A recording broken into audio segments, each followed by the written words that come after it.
Hello, good evening, and a very warm welcome for a special face-to-face. I have with me our guest, Diplomat Talmiz Ahmad, who has served as India's ambassador to Saudi Arabia, Oman, and the UAE. He is popularly known for his expertise in the Middle East affair, and I'm going to discuss with him on the ceasefire, its implementation, and the challenges, and most importantly, about the future of Palestine if all the stages of the ceasefire are implemented effectively and it is not derailed midway. To begin with, I would like to know from you on the nitty-gritty of the ceasefire and who do you think is going to benefit the most from the deal? Is it America, Israel, or Hamas? The most important aspect about the ceasefire Yeah. is that the mass murder that Israel has been carrying out against the Palestinian people over the last 15 months will now stop. Will come to it will now this will give a very important respite to the people in Gaza. Recall here that in 15 months the Israelis have murdered 47,000 Palestinians, most of them women and children. It has carried out these murders with total impunity. Despite the strictures of the International Court of Justice and the warning from the International Criminal Court, there has been no restraint whatsoever with regard to the murders, the massacre that Israel has been carrying out. You may like to recall that this agreement had actually been put on the table in May last year. At that time, it had the full support of the Americans and had Yeah, been accepted by can Hamas. I interrupt, sir? My next question was Netanyahu also. had also accepted it. Just, Netanyahu also accepted it, but later on reneged. From May last year till the agreement having been accepted now, 7 months, 10,000 more Palestinians were killed. So the most important aspect is this ceasefire is that now, for the first time in 15 months, the Palestinian people will experience a degree of relief as far as murder is concerned, and there will be a major movement of humanitarian assistance into Gaza. In return, Israel has got 33 hostages. This is the first phase. The second phase will be the balance of the hostages will be released, and there will be and the Israelis will withdraw from Gaza. They will go into a buffer zone around Gaza, but from within Gaza itself, the Israelis will move out. This is a significant development because Israel would have got back its hostages, but it will no longer exercise military control over Gaza. In the third phase, which will happen later, there will be the release of the dead bodies of hostages and others who are in Hamas custody, and in return, there will be a significant increase in the activity relating to reconstruction. I am not going to pretend to you that this is likely to happen as I have set it out. Many aspects have still to be negotiated. Phase two, while it is agreed in principle, there are certain details which have to be still looked at. The negotiations will begin in about 10 days or 2 weeks. It is a difficult process. As of today, as I speak to you, I am optimistic.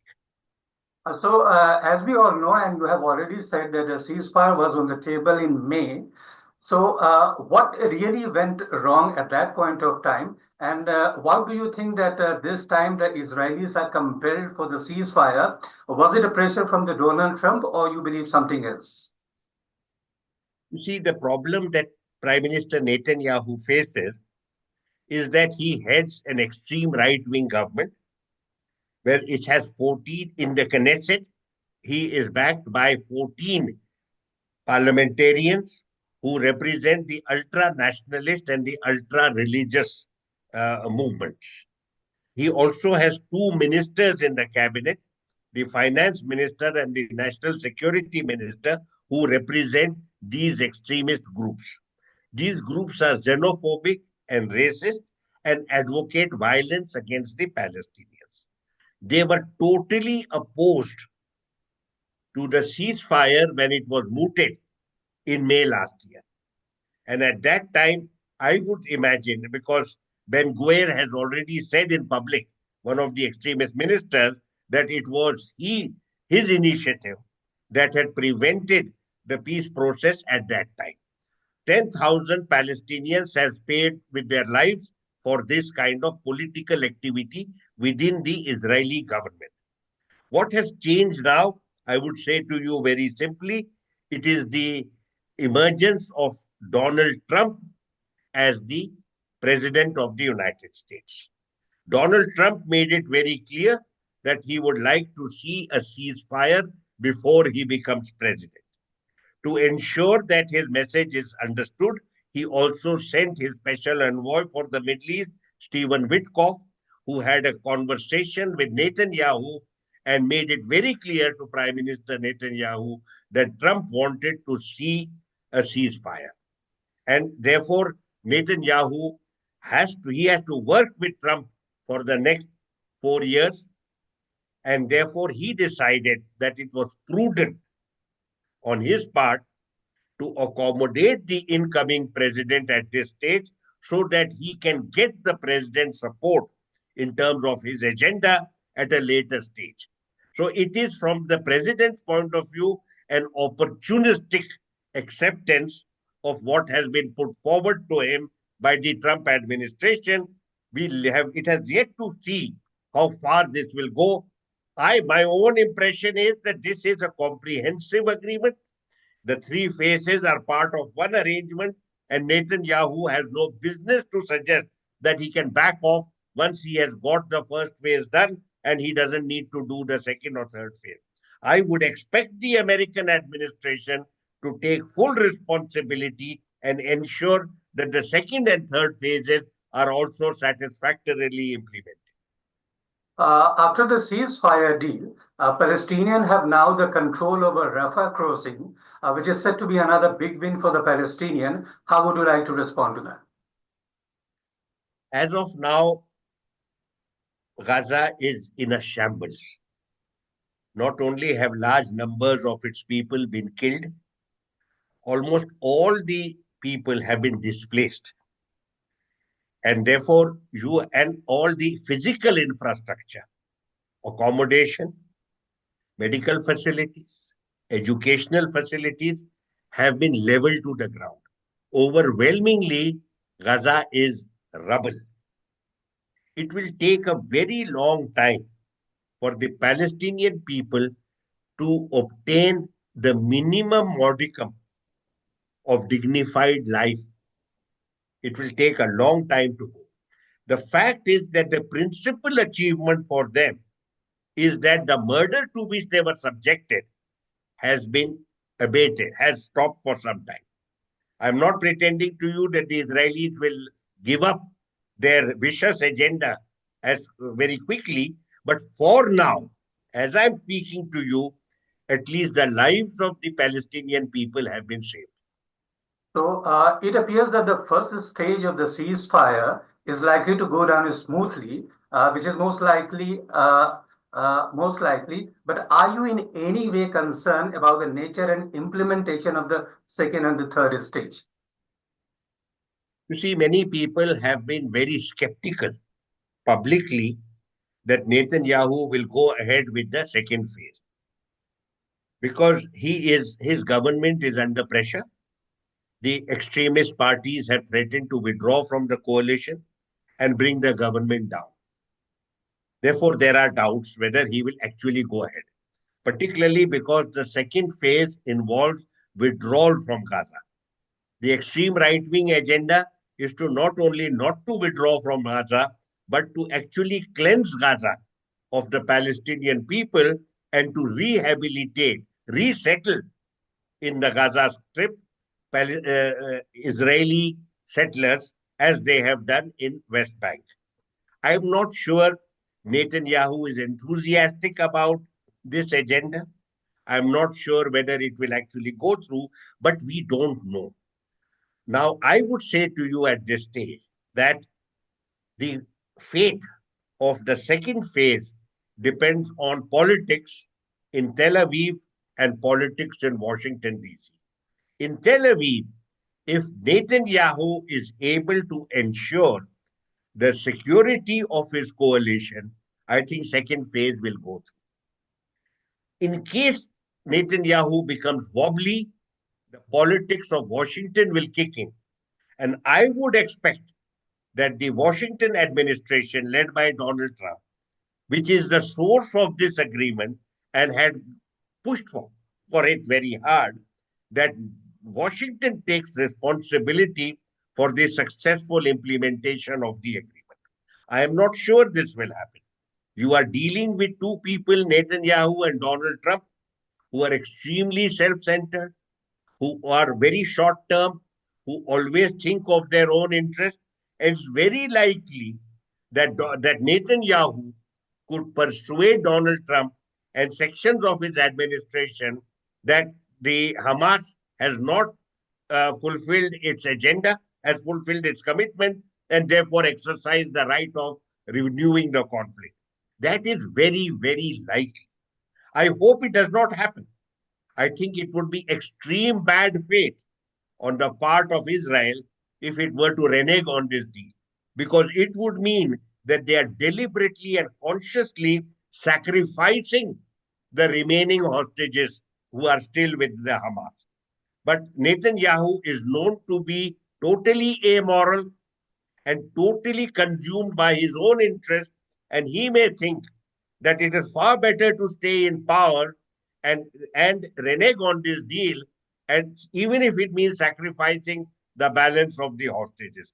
We don't know. I would like to keep my mind open and still insist that this is a composite agreement and there is a commitment on the part of Israel and the United States to see it successfully through. So my concern is, can there be a complete ceasefire unless and until Israeli forces pulling out of Gaza? And if it does happen, who will ultimately rule Gaza? As of now, from media reports, we know that Israel will not allow rule of Hamas in Gaza, and Hamas want Israeli forces to move out of Gaza. So now, under such circumstances, can we think of complete ceasefire? The phase two only involves two principles: the withdrawal of Israeli forces, and the return of the balance of the hostages who are alive. The details of these 2 points have to be negotiated, and the negotiation must begin within a few days. With regard to the Israeli pullout, there are many ideas that are on the table. It could be a reformed Palestine Authority. A Palestine Authority, either it is with Mahmoud Abbas or some other leadership, some other shape or form. I think that a reformed Palestine Authority, supported by major Arab states such as Saudi Arabia, the UAE, Qatar, and Egypt, they are likely to assume responsibility. I would suggest for consideration that though it has not come out in the public domain, that Arab states could in fact provide peacekeepers in Gaza, either under the UN auspices or under the GCC umbrella or under the Arab League umbrella. They could provide the security personnel who will ensure that there is peace and stability in the region, in Gaza, and that there is distribution of humanitarian assistance, and that there is minimum law and order is maintained, and people are facilitated with regard to their journey home. Given the fact that their homes are destroyed, very likely you will have to come up with into the support of international humanitarian agencies. You will have to come up with a tent city. Initially, with a tent city, clean facilities, etc. The international community is fully capable of handling this. It just needs a modicum of peace, which I think the presence of the GCC elements, either directly on their own or in support of a reformed Palestine Authority, you are likely to see that arrangement in place in Gaza as the Israeli troops move out. So, who do you think will play a dominant role in the rehabilitation and reconstruction process, and what role do you think India should play in this regard? With regard to reconstruction is part of phase 3. Once phase 2 has gone through successfully, we will start looking at phase 3. It is a mammoth effort because the whole region, the whole enclave is strewn with rubble. Already you have seen from some pictures today that there are attempts being made to clear the rubble. This is also within the capability of the international community that once a tent city is in place and minimum life support is provided to the people in terms of food, clothing, and shelter, and later on with regard to health and education, you will find that there will be companies, organizations, and state authorities who will take responsibility for reconstruction. Reconstruction will be a long term and prolonged process. It will require a degree of long term stability in the region. Nobody is going to come forward with millions of dollars for reconstruction if you do not have peace and stability and law and order and peace and stability. My own view is very clear in this regard. I believe India should be an active role player in the reconstruction of this destroyed enclave. India has a very old traditional relations with the Palestinian people. It has given millions of dollars worth of assistance to the Palestinians over the years. It has set up major infrastructure projects in the West Bank. I believe this is a golden opportunity for India to show its goodwill for the Palestinian people by providing some reconstruction activity. Reconstruction is going to be an international effort, and perhaps it may be monitored either by the United Nations or by some other international body. Once a credible body, once that is there, there will have to be coordinated planning with regard to how it is to be done. And there will be institutions that will emerge that will take responsibility for this coordination. India should be an active player in the reconstruction project, and it is fully equipped to do that. The amounts involved will not be significant. There will be other people who will be in the picture as well, who will provide the funding, such as Qatar, Saudi Arabia, UAE. They will provide the funding. So I would say that this will be a concerted effort. If it is done under the Arab League, then an Arab countries, particularly those that I have mentioned, are likely to be lead role players and providing the planning and the funding for this mammoth project. There will also be certain other countries like India and Turkey that have great achievement with regard to infrastructure development. So India has experience of major projects in Iraq, in Libya, in Kuwait, and in many other Gulf countries. Our companies are familiar with the region, and I think they will have no difficulty whatsoever in contributing their effort in this laudable cause. My final question, there are also reports that Palestinians will have to relocate to Indonesia for reconstruction process. So will that be acceptable to Hamas and the Palestinian people? I don't believe any relocation is called for. It makes no sense to me. I think that we can do reconstruction without moving millions of people to some other location. I don't believe that is envisaged or it is even practical or feasible. I don't believe any effort in this region will require major movement of the people. Nobody would like to see the fulfillment of some xenophobic Israeli agenda of moving people out of Gaza and sending them to some other location. I don't believe that is at all feasible. It is certainly not desirable. Reconstruction can easily be done without physically moving millions of people outside their domain. I don't believe that's going to happen. So, on that note, let us hope that the ceasefire is implemented effectively and peace prevail. Thanks, sir, for sharing your perspective. Take care. Goodbye. Thank you. I wish you all the best.